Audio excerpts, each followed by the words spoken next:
Assalamualaikum warahmatullahi wabarakatuh. Salam.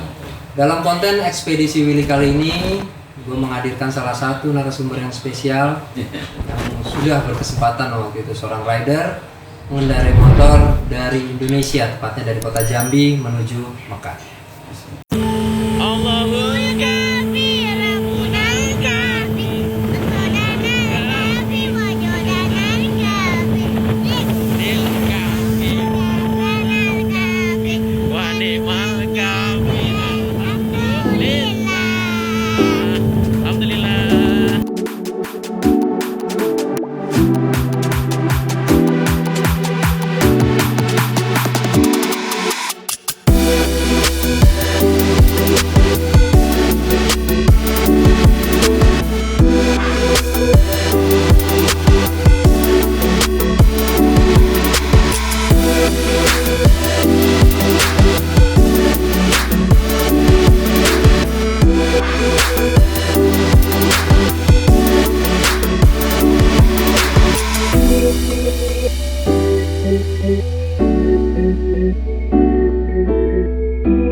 Makasih Om Lilik udah menyempatkan waktu berkunjung ke sini. Jadi sebenarnya dimulai dari awal ada sebuah tagline ya di ekspedisinya Om Lilik ini, Ride for Moms. Ride for Moms. Itu kenapa bisa ada tagline seperti itu?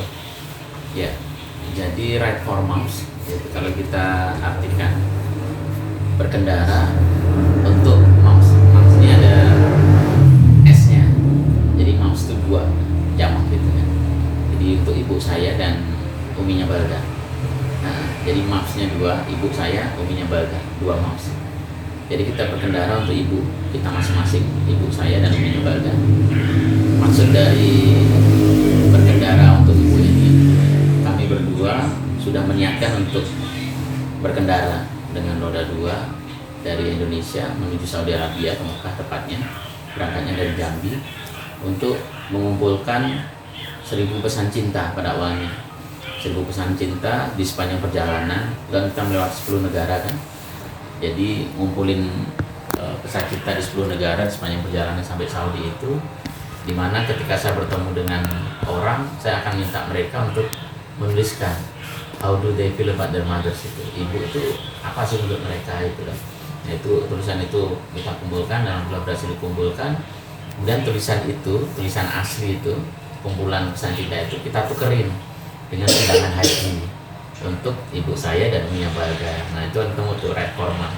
Jadi kami berkendara mengumpulkan pesan cinta, kemudian pesan cinta itu kita tukerin undangan haji untuk moms tadi, untuk ibu saya dan uminya Balda. Oke, itu Ride for Moms ya. Nah, ini tentu kita tahu perjalanan ini tidak mudah. Ya, tidak mudah. Nah, itu benar-benar motor yang dipakai sendiri pertamanya, atau itu dari sponsor, atau Om sudah menyiapkan semua nih manajemen perjalanannya dari awal mau ke sini, target ke sini, menyiapkan visanya dan lain-lain, itu mengawalinya dengan niat Ride for Moms itu fasilitinya seperti apa? Awalnya ya kita bikin perencanaan itu ideal, standar gitu. Artinya udah ada motornya, seluruh dokumen udah disiapin dari Indonesia. Kemudian perlengkapan juga standar riding untuk overland gitu kan. Awalnya pengennya begitu, setahun sebelumnya udah kita rencanakan begitu. Tapi ternyata tiba waktunya, saya mulai persiapan itu sekitar bulan Agustus 2018. Tapi sudah mendekati hari itu ternyata ya hampir semua tidak terkumpul gitu kan. Yang selesai persiapannya hanya fisik saja. Selain itu nggak ada, motor nggak ada, alat-alat riding nggak ada, kemudian uang juga nggak ada. Tapi apa ya, dorongan ke sana itu, dorongan ke tanah suci itu udah kuat sekali gitu. Terus energi apa ya, kecintaan saya terhadap ibu dan Balda terhadap uminya, saya juga karena uminya Balda istri saya kan, dengan istri itu kayaknya cinta mereka harus saya balas dengan ini deh. Pokoknya mereka harus ke tanah suci secepatnya gitu. Kalau bisa tahun itu gitu kan. Kami sampai sana, mereka dapat undangan langsung dipanggil gitu kan. Jadi dorongan itu kuat sekali, sehingga walaupun nggak punya motor, nggak punya apa, ya kita minta aja sama Allah, ya Allah, aku udah pengen kesana nih, terserah engkau lah, serah kamu lah gitu kan nyebutnya kan.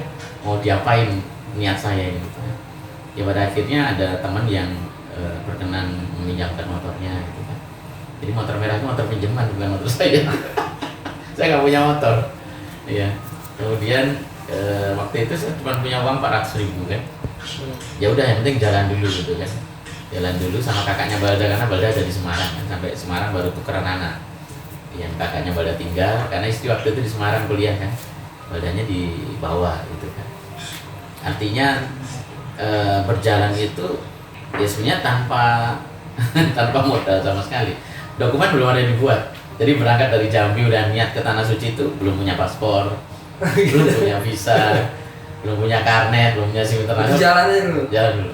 Pokoknya dengan 400.000 itu berjalan, kemudian sampailah Semarang, kemudian menunggu ya sebelum berjalan tuh ada sih beberapa orang yang pernah punya janji lah untuk secara keuangan ke kita, coba untuk tagih-tagih gitu kan, sambil berjalan. Tapi ya sampai ke Mekah nggak ada yang ini kan. Ya akhirnya ngandalin keajaiban demi keajaiban itulah. Itu yang menarik di situ. Nah, kita kembali sedikit. Nggak susah Uminya melepas Balda. Nggak, kalau Umi dan keluarga, ibu semuanya udah tahu sih bagaimana saya membawa anak-anak kan. Anak-anak itu memang dekat sama kita karena Uminya 2 tahun terakhir kan kuliah di Undip, jadi anak-anak mas saya semua. Dan anak-anak ini memang udah dari kecil kan sering kita bawa ke gunung. Balda ini dari umur 6 bulan kan. Kakak-kakaknya juga sama. Balda ini udah gunung Sumatera, Jawa, Bali sudah kan. Berarti kemarin itu aman ya. Pas umur berapa ya? 4 tahun. 4 tahun. Berangkat tuh 4 tahun. 4 tahun sebulan. Jadi secara fisik, treatment itu keluarga udah nggak khawatir. Artinya Balda mereka yakin kuat. Kemudian treatment saya ke anak mereka juga udah sangat yakin sekali. Artinya nggak ada sih misalnya ya berat pastilah, namanya ibu kan jalan jauh gitu kan, apalagi mbahnya kan. Tapi karena mereka tahu kita Lili itu gimana gitu, ya wis semangat kok. Akhirnya gitu. Pertama, tidak punya modal yang cukup. Ya. Kedua, motor pinjaman dipinjam. Ketiga, bawa Balda 4 tahun. umur berapa tahun? Keempat, niat ya. Ya, ya. Niat untuk selama perjalanan berarti. Nah, mungkin kalau untuk cerita perjalanan panjang nih ya. Teman-teman nanti bisa lihat di Instagram, bisa lihat di nanti akan ada film dan YouTube-nya di platform. Tapi yang mau saya tekankan di sini adalah keajaiban apa sih yang terjadi sepanjang dari Indonesia sampai Mekah. Jadi satu hal yang kemudian membuat ini selesai nggak bisa dipungkiri adalah finansial. 400.000 bawa dari rumah niat ke Mekah itu kan gila kan. Kalau dihitung kan nggak cukup. Walaupun memang saya udah punya daftar beberapa orang yang pernah minjam uang kita dan kita minta untuk kembalikan seberapa adalah bantu jalan gitu kan. Dan ternyata sampai ke Mekah pun juga nggak ada yang ngumpul gitu kan. Sekian persennya lah, nggak sampai 10% lah ya. Sesuai ekspektasi. Jadi keajaiban itu kemudian muncul kayak misalnya waktu sampai di Surabaya, saya kan dari Jambi ke Jawa dulu karena tujuan ke Kalimantan mau ke Banjarmasin nemu beberapa ulama dan Sultan Brunei. Jadi sampai di Surabaya itu duit tinggal 20.000, harus nyebrang itu sekitar 1.400.000 motor sama 2 orang itu nggak cukup. Jadi 3 hari pertama numpang di tempat biker Surabaya sana, Pemurid namanya kan, makan sama dia, tinggal sama dia itu. Nah, waktu itu kan lebaran, Pemurid mau lebaran ke Lamongan untuk mertuanya kan. Ya terpaksa bingung mau pindah kemana. Akhirnya terpikir ke salah satu partai yang dulu tempat saya bernaung gitu kan, ke kantor partai sana. Semua nggak tahu kalau saya cuma punya uang 20.000 itu. Mereka pikir saya punya uang. Udah siap gitu ya? Nggak ada. Ternyata setelah nunggu sekitar 6 harian lah. Jadi kalau istri nanya, kok belum nyebrang-nyebrang juga? Ya kapalnya belum ada. Padahal duitnya belum ada. Ibu ya kalau nanya gitu. Itu makan segala gimana dong? Alhamdulillah sih 3 hari sama murid tuh disiapin terus di PKS juga sama. Di partai tadi juga akhirnya di hari ke-6 atau berapa itu ada nelpon dengan Mas katanya mau jalan jauh gitu. Iya, saya tuh dulu ada uang yang seharusnya punya Mas Lili itu belum saya kasihkan gitu. Jadi kirimin sama dia 3,5 juta gitu. 3,5 juta ya udah akhirnya bisa nyebrang Terus dengan sisa uang itu ya berjalan dari Banjarmasin ke Palangkaraya, Pangkalan Bun, Sampit, kemudian Pontianak, Sambas. Nah ketika di Sambas itu ya berhenti lagi karena karet kan belum punya. Lagi Pak, urusannya sama Iya. dana nih ya. Ya, dan akhirnya dinunggu dulu sampai ya akhirnya keajaiban tuh ada aja lah uang-uang itu, kemudian Allah datangkan tak terduga. Apalagi ketika kita udah banyak orang yang tahu tuh, banyak yang minta rekening, kadang ngirimin jajan balda atau apa, itu sering ada aja saldo-saldo gaib gitu, nggak tahu siapa yang ngirim ya. Pernah di Islamabad itu saya pikir duit saya tinggal 1,5 juta gitu lah, dari Lahore ke Islamabad itu dia tinggal segitu loh. Jadi waktu ngecek saldo di Islamabad itu tahu jadi 22,5 juta gitu kan. Saya nggak tahu dari siapa itu, nggak tahu. Nah itu finansial. Kemudian keajaiban-keajaiban yang lain di sepanjang jalan itu ya banyak sekali kan. Artinya kita nggak kenal siapa-siapa atau muncul orang, yuk minum sini, makan sini, yang ngasih makan lah, yang ngasih tempat tinggal. Kita kan nggak punya relasi siapa-siapa Di luar gitu kan. negeri gitu nggak ada. Heeh. Untuk kayak visa, paspor, pengurusan di Ya. masing-masing border itu. Ya, kalau paspor saya ngurus waktu tiba di Semarang itu, istri ada sedikit rezeki. Kalau paspor kan nggak mahal ya. Iya ya. Kita urus di sana, baru bikin. Kemudian ada uang berapa lah, 800.000 atau berapa istri itu ke Jakarta naik bis, bikin SIM internasional, terus daftarin karnet tanpa duit. Pokoknya ini bahan saya, tolong proses, nanti kalau saya punya uang sampai di mana saya kirim gitu kan. Sampai Sambas itu dapat uang baru kirim gitu kan. Jadi dokumen begitu. Kalau visa itu kita urus GoSho. Jadi misalnya kita mau masuk, pertama kali visa itu Myanmar ya, karena kayak Malaysia, Brunei, Thailand itu kan kita nggak pakai visa tuh, free visa kan. Sampai di Myanmar itu baru pakai visa. Jadi kita ngurus. Waktu itu saya nggak ngerti visa itu bentuknya apa, nggak ngerti. Jadi waktu masuk Myanmar ditanya kan sama petugasnya itu, where is your visa? I don't have it. On my mind, Myanmar is free visa for Indonesian people. You must have visa kan, harus punya visa kan. Bingung juga ya. Mana itu? Tapi ternyata di sana ada agent gitu kan yang bisa bantu. Akhirnya bikin di sana, bikin di border Maiwadi. Saya kan keluar Thailand dari Mysore masuk Maiwadi, bikin di sana. Ya alhamdulillah, hanya 2 jam bisa itu udah keluar dan bisa masuk. Biasanya kan agak lama, kalau bikin Jakarta kan lama ya. Itu bisa masuk. Nah bisa begitu, bikin India di Thailand, bikin bisa Pakistan di India. Ada terkendala paling teringat di benak Iya. keliling di mana sih yang border paling susah masuk tuh, sampai mungkin ada hopeless gitu, aduh nggak bisa masuk, ada nggak tuh? Ada di Myanmar, masuk India. Jadi waktu itu kita bikin visa India di Yangon ya. Waktu itu saya tanya, bisa nggak nanti diambilin, diwakilkan gitu. Jadi saya bisa berjalan. Saya udah proses dokumen, kan harus nunggu seminggu. Kalau nunggu di Yangon kan biayanya mahal kan.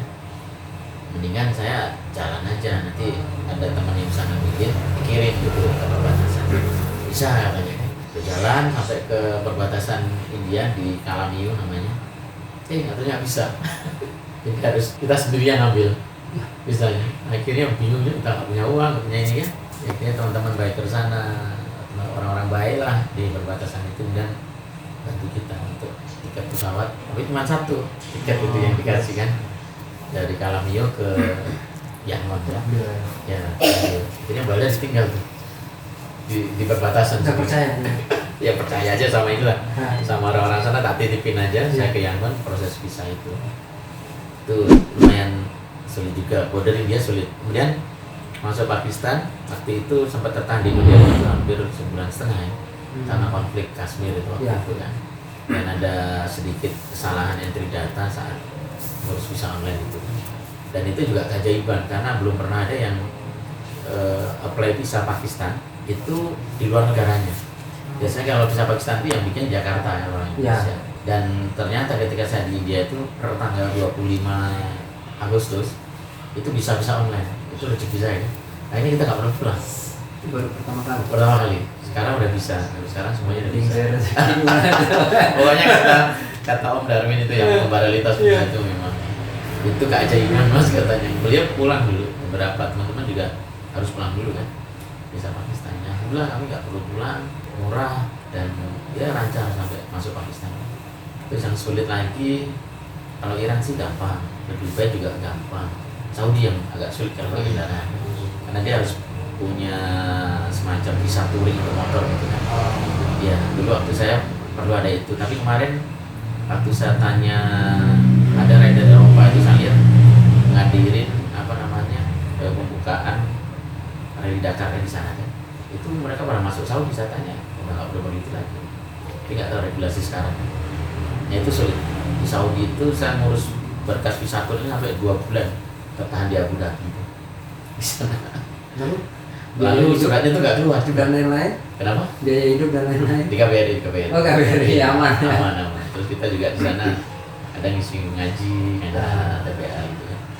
Ngajar olahraga juga, kita bulan berolahraga kan, ikut sana.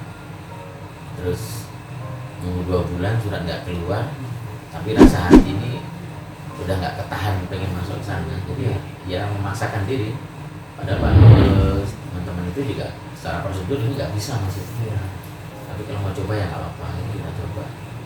Ya awalnya diusir sekali 2 kali 3 kali, dan kita jelaskan sama mereka bahwa kita udah berjalan sejauh ini ingin menyempurnakan agama itu, masa melakukan begini. Jadinya ada kebijakan kita bisa masuk. Ya, dan itu keajaibannya yang gila itu kan. Nah, mengenai cuaca, ini bawa anak kecil 4 tahun, kena angin terus, terekstrim di mana? Yang dingin atau harus udah sangat capek, mungkin tidur di entah bukan di hotel, mungkin tidur di jalan, yang ekstrim di mana? Kalau cuaca dapat panas agak lumayan itu di Thailand sama India. Panas ya? Panas waktu itu masuk, pokoknya bulan Juli lah. Mulai masuk ke India itu kan 10 Agustus ya, di Myanmar nggak panas. Ke sana tropis ya, ke Thailand nggak tahu tuh. Panas banget waktu itu. Masuk Myanmar pas udah mulai hujan badai kayak gitu. Masuk India, di India Timur itu masih hujan badai. Nah di New Delhi itu masih panas. Jadi kalau kita buka pintu wisma di KBRI, saya tinggal di KBRI kan, itu udah panas langsung dan benar. Terus masuk Pakistan itu udah enak. Yang ekstrim mulai dingin sekali itu di Iran. Di Iran itu sampai saya pikir saya hampir mati tuh di perjalanan antara Zahedan ke Kerman namanya. Itu melewati Zahedan, Bams, Kerman. Itu jadi sekitar 700 kilo. 700 kilo ya, sama Balda, padang pasir. Terus nggak ada tanaman, nggak ada rumah-rumah gitu. Ya, jadi kalau kita udah kedinginan banget itu, udah mikirin motor, buang ke pasir, kita langsung cari saluran air ada gorong-gorong itu. Udah masuk ke sana, ambil selimut deh.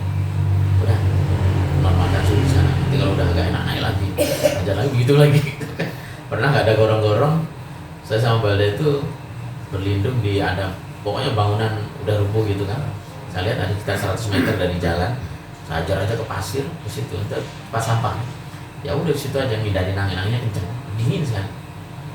Apa hari itu kan kita udah lapis-lapis jaket, kaos kaki itu masih musuh kurang. Tapi badannya dia aman, dia joget-joget aja dia. Nggak pakai itu, sleeping bag nggak pakai apa. Tapi bawa perlengkapan kayak tenda gitu, pernah Iya, tenda sempat buka tenda juga. Iya, sering kadang di pantai, kadang di hutan, kadang di padang pasir. Oh gitu. Iya, kita kan memang ya nggak ada uang kan, jadi tidur kalau nggak ada yang nawarin atau nggak ada yang ditumpangin ya tenda lah. Ada nanti masak sendiri, kita buat mini set, cooking set juga kan. Nah itu nggak pernah ada yang negur gitu di tenda apa disamperin polisi atau? Ya di Saudi itu disamperin polisi, tentara, ditanya kamu ngapain di sini gitu. Ya kita jawab aja kita sedang dalam perjalanan sini. Ketika dia udah ngerti ya dibantu, malah dikasih makanan, dikasih ini. Jadi semua orang welcome sih, nggak ada masalah. Di hutan pun juga sama, kita begini mau misalnya kan. Waktu datangnya ada anak kecil kan, dia marah dulu kan. Oh gitu. Iya, tapi ketika udah kita bilang saya udah jalan jauh nih dari Indonesia berapa negara itu, baru dia bilang bagus kan tuh kan. Ini diajak makan, kan diajak nginep gitu kan. Rezekinya di situ. Iya, pokoknya kita alamiah aja lah. Waktunya tidur di mana bisa tidur. Nah, itu selama perjalanan waktu istirahatnya berapa lama atau langsung aja sekuatnya berhenti gitu, secapeknya berhenti? Kita tidak pernah berpatokan terhadap jam berapa harus berhenti. Oke. Patokannya di kondisi kita, kemudian kondisi jalanan, kondisi lingkungan gitu. Kalau misalnya memungkinkan jalan ya jangan hujan pun ketika badan pin apa ya jalan. Jadi nggak ada patokan sih gitu kan. Ya memang kalau biasanya udah jam 11, 12 itu pasti udah capek ya, pasti tidur gitu kan. Tapi ada juga kemarin di India itu karena kita ngejar Lebaran, kemudian masuk India tanggal 10 tuh Lebaran tanggal, kalau di India tanggal 12, di Indonesia tanggal 11. Nah, harus sampai Ya. dari Moreh ke Guwahati. Saya pengen Lebaran dengan orang Indonesia di sana. Itu jaraknya berapa tuh ya? Ya jauh lah pokoknya. Ajar-ajaran itu ya harus yang 1000 lebih. saya lupa sih dulu, ingat sekarang lupa udah lama. Sekitar itu lah. Pokoknya ajar-ajaran sampai pas pokoknya 3 hari itu istirahat itu paling pakai remo. Karena di bagian depan sekali karena dipaksa sama orang. Saya kesasar di daerah Kohima kalau nggak salah. Terus sama dia, kasihan anak kamu, waktu itu dingin. Udah ini aja, tidur di sini. Ini dicariin penginapan sama dia kan di sana juga telah betul puji atau apa di di sana. Terus besok paginya langsung ngajar ke Guwahati itu. Itu juga ajaran-ajaran itu pas jam 4 pagi itu sampai ke rumah Bu Sepis kalau kita manggilnya tuh. Di sana jam 4 pagi, baru ingat itu terus di jam 4 pagi nyampe sana, Lebaran jam 5 kan jam 5 pagi. Itu badan tuh tangan itu udah, kaku gitu kan, iya. Ya harus kita semangat Lebaran kan mandi pakai baju batik kayak gitu. Yang udah dikejar, kemudian habis itu ngejar lagi apa namanya buat RI ya di KBRI pengen upacara di sana. Jadi tanggal saya dilepas dari rumahnya Mbak Vivi itu tanggal 14 kalau nggak salah. Harus jalan 3 hari dari Guwahati ke New Delhi. Itu jarak sekitar 1.800 km. Dan jalannya jelek. Berapa kali itu ngelewatin Siliguri, Lucknow, Agra sampai ke sana. Iya. Aturan terkejar, cuman ada masalah sedikit lah di Agra dan di Lucknow juga. Akhirnya sampai di New Delhi itu jam 11 malam. Ini nggak kejar jam 11. Nggak apa-apa lah, penting udah ada usaha. Iya, itu masalah waktu, Nah, itu. masalah suhu. Nah, yang pengen saya tahu tuh keamanan aman nggak sih? Kalau di perjalanan kita nggak tahu ini rimbanya di mana, Iya. penguasanya siapa. Contoh kita masuk Sumatera aja kita masih ngeri gitu Iya. kan.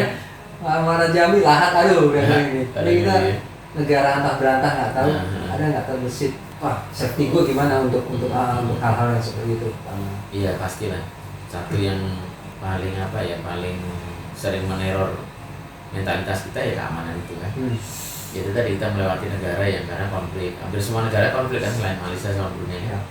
Ya Thailand, kita masuk Thailand itu lewat Patani itu kan konflik tuh. Jadi sepanjang jalan dari Patani ke Yala itu kan banyak roadblock itu, banyak barier pasir gitu kan. Terus artileri itu kalau mau ke sana negara tentara itu patroli jalan jalan kaki ya itu ngeri lah gitu. Tapi kita berprinsip aja sih asal kita membawakan attitude kita dengan baik, kita beretika gitu. Insya Allah manusia akan memanusiakan manusia yang lain lah gitu. Ya namanya sih gak ada masalah, kita ikan aman. Kemudian kalau kayak di taman-taman nasional itu ya kita nanya sebelum jalan ke sana itu ketemu orang kita tanya jalan sini ke sana aman nggak gitu kan? Karena ada yang ngomong hati-hati itu di situ taman nasional sekian kilo misalnya kan.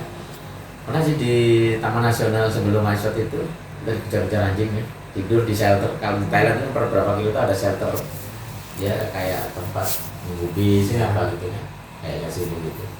Jadi tidur di sana, baru tidur sebentar tuh ada datangan anjing gede, ada berapa ekor atau 7 ekor berapa gitu. Ya lupa, akhirnya paksa harus balik ke tak bangunin, taruh di motor standar 2 kondisi motor hidup. Bilang paling nanti kalau anjingnya abusir, kamu menjadi klakson gitu. Udah, saya pakai cutter yang gunting, usir anjing itu, anjingnya lari sebentar. Ada kan bunyi klakson, dia kan panik anjing itu lari sebentar. Lalu langsung ke motor, anjing itu balik ke Gede-gede itu. Iya kita langsung gede. Gede-gede. Banget itu. Mungkin sekudak-kudak saya mengambil hutannya, gede cuma. Saya kalau tahu itu udah mati, saya harap juga kebayang mau mati nih berdua. Tapi saudara ya Allah, saya mati gak apa-apa lah. Waktu pegang gunting sama itu kan. Yang penting selamatin baik aja. Entah gimana cara amal itu kan. Ya alhamdulillah dua-duanya selamat sih kemarin itu. Itu padahal udah dikasih tahu orang juga sih, itu kosong sekian, tapi nggak ngomong kalau ada anjing. Ada anjing. Terus di Myanmar juga sama, Myanmar itu sedang konflik juga kan, konflik internal gitu kan. Itu juga kita biasa nanya dulu apa yang harus saya lakukan, apa yang nggak boleh, apa yang kayak ini. Terus di India juga sama, di daerah Nepal waktu itu juga sedang konflik horizontal sampai jam malam. Kita ditanya dia, kita bilang aja saya sini. Yang penting jujur aja sih apa adanya. Kamu diapain serah kamu lah, gitu aja. Di negeri orang itu gitu aja. Yang penting saya bahkan diri sebagai manusia lah. Saya nggak nyebut agama, saya nggak nyebut ras, nggak nyebut apa. Kalau dia nanya perlu tak sebut gitu. Ya alhamdulillah aman. Di Pakistan itu juga. Pakistan daerah Balochistan itu memang ramai sekali kan, di sana kan sepanjang kalau kita dari Lahore itu ke Multan, Safar, Sind, terus masuk Balochistan, dari mulai perbatasan Balochistan sampai ke Iran. Itu kan konsentrasinya ISIS lokal, ISIS internasional, dan Taliban sana juga kan. Jadi sering ada ya pertempuran di sepanjang jalan itu. Jadi kalau kita masuk sana kita harus dikawal sama aparat tempat ya. Sepanjang jalan itu dikawal secara estafet gitu. Nah, nanti dari Quetta itu di pusat kotanya Balochistan kita harus buat surat NOC itu, no objection certificate. Artinya kalau ada apa-apa intinya kita nggak boleh protes lah. Artinya all risk itu kita yang tanggung semua lah, sendiri. Tapi dikawal sama mereka. Dan karena kita bawa badai ya kita dapat servis yang excellent lah dari para tentara itu. Makan nggak bayar. Mereka semua ini kan, mereka semua tanggung gitu kan. Terus kita muslim juga, jadi kita sering juga sholat jamaah sama mereka. Jadi udah kayak keluarga tentara selama 3 hari malam. Di Iran juga sama. Jadi dari perbatasan Iran itu di Mirjaib kan. Pakistan sama Iran tuh, kalau Pakistannya Kaftan, Irannya Mirjaib, Zaidan sampai ke Bams itu dikawal sama polisi kan. Nah, dari Bams ke Kerman waktu itu suhunya dingin, sampai Kerman udah jam 11 malam. Jadi polisi itu udah nggak sanggup lagi ngantar. Saya dicarikan pengiripan sebenarnya, tapi enggak, saya mau kesana sekarang. Saya harus sampai di Kerman hari ini. Akhirnya nggak berani awal dia, kita jalan sendiri. Sampai ke Kerman. Selebihnya nggak ada yang dikawal-kawal sih. Aman sampai Aman. Ya paling intinya konflik itu sporadik ya. Dan tidak setiap hari ada. Ya kita berdoa aja sama Allah yang selamat. Lalu setelah sepanjang perjalanan ini berarti berapa lama mulai dari Jambi sampai kota suci Mekah? Lalu kebanggaan seperti apa sih setelah sampai? Kalau totalnya 8 bulan ya, walaupun ada beberapa bulan yang tidak pernah kan. Dari tanggal 8 Mei kita berjalan, kita keluar dari Saudi itu tanggal 9 Januari 2020. Jadi kalau dihitung bulannya itu ya genap 8 bulan ya. 8 bulan. Kita tidak pernah berpikir tentang bangga ya, tapi kita berpikir tentang kepuasan batin gitu ya. Ketika sampai di sana itu tidak bisa dipungkiri. Jadi kesempurnaan ruhiyah itu seorang muslim ya ketika dia melihat Ka'bah, apalagi dengan jalan yang ekstrim seperti yang saya lakukan gitu. Kerja keras itu rasanya itu excellent gitu, kumlot gitu kan. Ketika kita sampai di sana motornya juga sampai, karena memang jarang yang motor itu sampai ke Mekah gitu kan. Saya tidak tahu pasti berapa orang, tapi kebanyakan misalnya teman-teman dari Malaysia itu motornya sampai di Dubai. Ada minat pesawat punya dia. Karena memang masuk kendaraan ke Saudi itu sulit gitu kan. Waktu itu nggak tahu kalau sekarang kan. Artinya itu adalah salah satu kepuasan batinnya gitu, yang luar biasa. Ya tentu membanggakan lah keluarga, bahkan orang Indonesia, bahkan orang Jambi, bahkan siapapun yang mengenal dan dekat dengan saya pasti dia berbangga, kawanku ini gitu kan. Jadi yang kemudian juga menjadi buku-buku kepuasan batin saya gitu, membahagiakan orang lain, membuat orang lain apa yang merasa bangga dengan diri kita, itu berarti kita sudah berbuat baik untuk mereka. Itu aja sebenarnya, tidak ada lebih, tidak ada apa ya. Kemudian Allah memberikan rezeki yang lain berkat perjalanan itu ya disyukuri, alhamdulillah. Sampai ada filmnya, ada bukunya itu ya. Jadi kita syukuri, mudah-mudahan berkah itu. Lalu setelah kemarin nih perjalanan dari Indonesia ke Mekah, itu menjadi mau melakukan apa? Iya, ternyata kita mengumpulkan pesan cinta itu memiliki efek yang sangat luar biasa bagi diri saya maupun orang lain yang menulis itu. bagi diri saya tentunya meremajakan kecintaan saya kepada ibu dan wanita terbaik saya, istri gitu kan. Setiap melihat orang nulis, wah dia mengandaikan ibunya begini-begini, oh iya aku belum melakukannya seperti itu, saya bermakna lakukan gitu.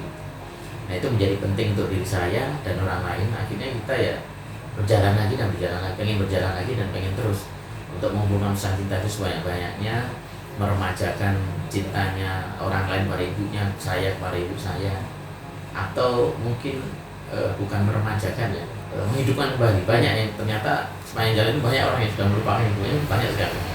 Ada yang udah setahun nggak pernah nelpon ibunya, ada yang komunikasi iya, lagi kan. komunikasi lagi. Banyak sekali hal-hal positif yang kemudian terjadi di sana. Dan sekarang sih kayak jadi kewajiban. Kalau saya berhenti tidak melakukan itu, berarti saya gagal gitu.